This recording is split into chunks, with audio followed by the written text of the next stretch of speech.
Oh, sweet justice, Donald Trump is not going to like the federal judge who is just assigned to the first Freedom of Information Act demand on the Department of Justice and FBI about the Epstein case.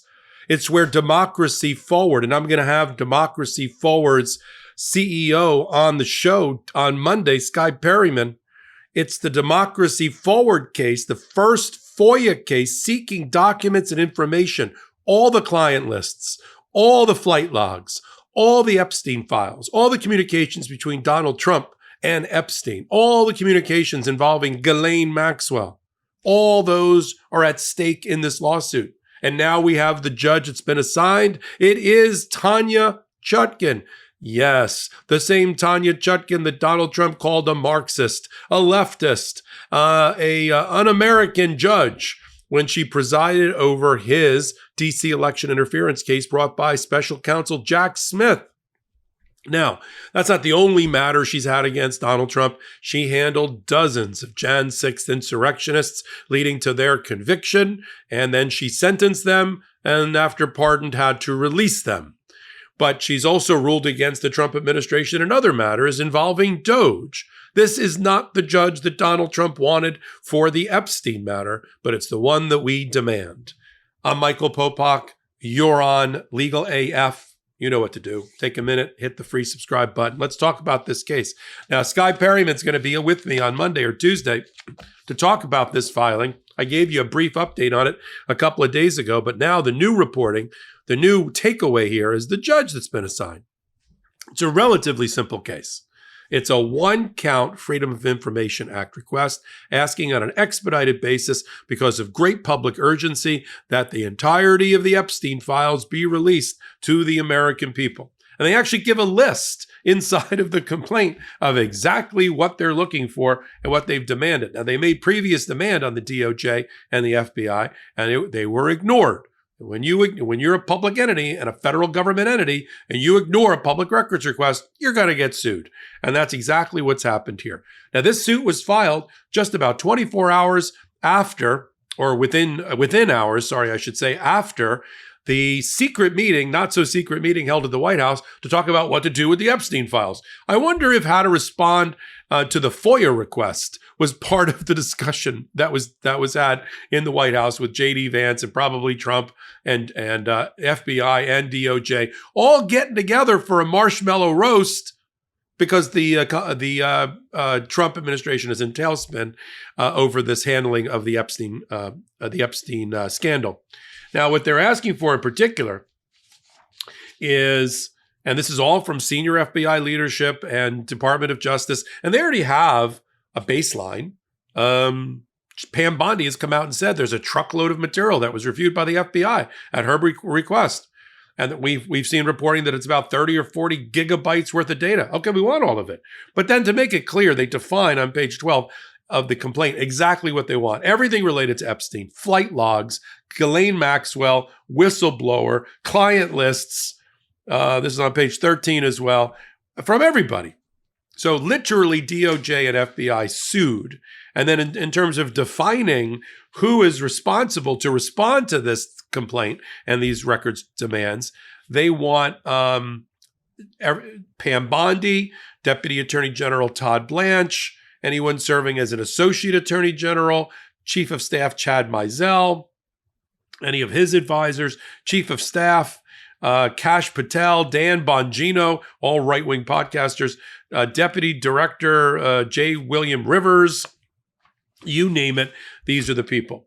Now, they also cite to the FOIA requirement that if it's of great public urgency, that these documents get expedited processing. Relatively straightforward. Now, let's talk about the judge, Tanya Chutkin. We love Tanya Chutkin on Legal AF because she's so competent. She's exactly what you want in a jurist. Experienced, more than 15 years experience as a litigator, commercial litigator, working in federal courts. She worked in the Department of Justice at some point in her career. She clerked. Donald Trump likes to call her Marxist because, I don't know, her dad in Jamaica was part of some party. I don't know. I mean, it's always ridiculous. It's probably because she's black. There's no doubt about that. But she has not let ruling in cases involving Donald Trump stop her. She sometimes and her group wear bulletproof vests. She's been known to go, continue to lead her life, even if she's accompanied by federal marshals. She's not going to stop. I mean, MAGA went after her hard when she was presiding over the DC election interference case. She ultimately ruled against Donald Trump that he did not have immunity to commit crimes. That went up to the DC Court of Appeals, the Court of Appeals for the DC Circuit. And again, 3-0. He doesn't have immunity. So she's looking good. It then goes to the United States Supreme Court, and we know what happened there. They overturned both her and the DC Court of Appeals, and they found that he had immunity because they reverse engineered it and they wanted to give Donald Trump immunity. I mean, that's the best way to put it. But Chutkin is very, very good. We saw her judicial demeanor and temperament in the way that she handled motions by Trump's defense team, which happened to be, let's bring this full circle. Todd Blanche, who's now the number 2 in the Department of Justice, and Emil Bovee, who's now been confirmed to be on the Third Circuit Court of Appeals, so not her boss. Those were the defense lawyers for Donald Trump at the time, along with John Sauer, who's now the Solicitor General. And now this same group, except for Bovee, is back in front of her, or is going to be back in front of her, because they're going to have to be there for the U.S. Department of Justice and for the FBI. So this is Donald Trump's worst nightmare, is to have Judge Chutkan, who's very fair and temperate, be the judge in the Epstein case. But what did he expect? I mean, most of the judges, even Republican and Trump appointed, have ruled against him at the trial court level. He's losing 95% at the trial court level. He's losing 90% at the appeal level. He's winning 75 to 80% at the Supreme Court level. So we got to just keep doing it. That doesn't mean we don't continue to hold his feet to the fire, and we don't continue to bring these lawsuits and pressurize this administration. Look, we know the Department of Justice is stretched incredibly thin because nobody wants to work there. They've either been fired or reassigned and then quit. We know that Jeanine Pirro just announced as the DC, the new U.S. Attorney for District of Columbia, that she's down 100 lawyers. Same thing throughout the Department of Justice. Hundreds and hundreds of lawyers have left and they have not been replaced. So this is if I have an opponent who's stretched this thin, believe me, I try to whipsaw them. I file lots of motions. I mean, Democracy Forward's not stretched thin. They've had dozens of lawyers join them, many from the Department of Justice, to help against this administration. And so we'll talk about that more. I think I'm going to do the interview on Monday, and we'll release it on Tuesday with Skye Perryman, tell you everything about this case. Now, she may not be as direct as I'm being about, yes, we pulled Chutkin, so I'm going to say it for her. It's a good thing. Not because judges should be partisan, but let's be frank. The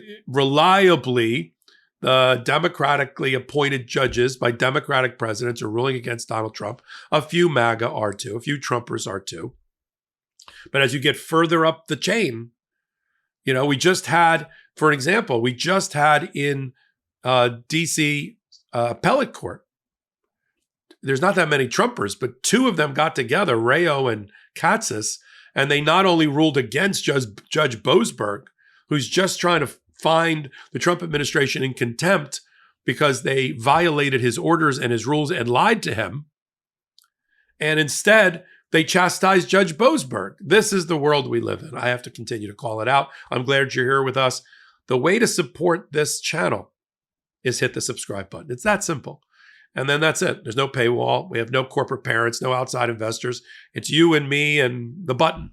So hit the button. Help us continue to grow. Till my next report, I'm Michael Popok. I'm Michael Popok, and I got some big news for our audience. Most of you know me as the co-founder of Midas Touch's Legal AF and the Legal AF YouTube channel, or as a 35-year national trial lawyer. Now, building on what we started together on Legal AF, I've launched a new law firm, the Popok Firm, dedicated to obtaining justice through compassionate and zealous legal representation. At the Popok Firm, we are focused on obtaining justice for those who have been injured or damaged by a life-altering event, by securing the highest dollar recoveries. I've been tirelessly fighting for justice for the last 35 years, so my own law firm organically building on my Legal AF work just feels right. And I've handpicked a team of top-tier trial fighters and settlement experts throughout all 50 states known as big auto injury attorneys who have the know-how to beat heartless insurance companies, corporations, government entities, and their attorneys. Big Auto's attorneys working with my firm are rock stars in their respective states and collectively responsible for billions of dollars in recoveries. So if you or a loved one have been on the wrong side of a catastrophic auto, motor vehicle, rideshare, or truck accident, suffered a personal injury, or been the victim of medical malpractice, employment harassment or discrimination, or suffered a violation of your civil and constitutional rights, then contact the Popok firm today at 1-877-POPOK-AF or by visiting my website at www.thepopokfirm.com and fill out a free case evaluation form. And if we determine that you have a case and you sign with us, we don't get paid unless you do. The Popok firm, fighting for your justice every step of the way.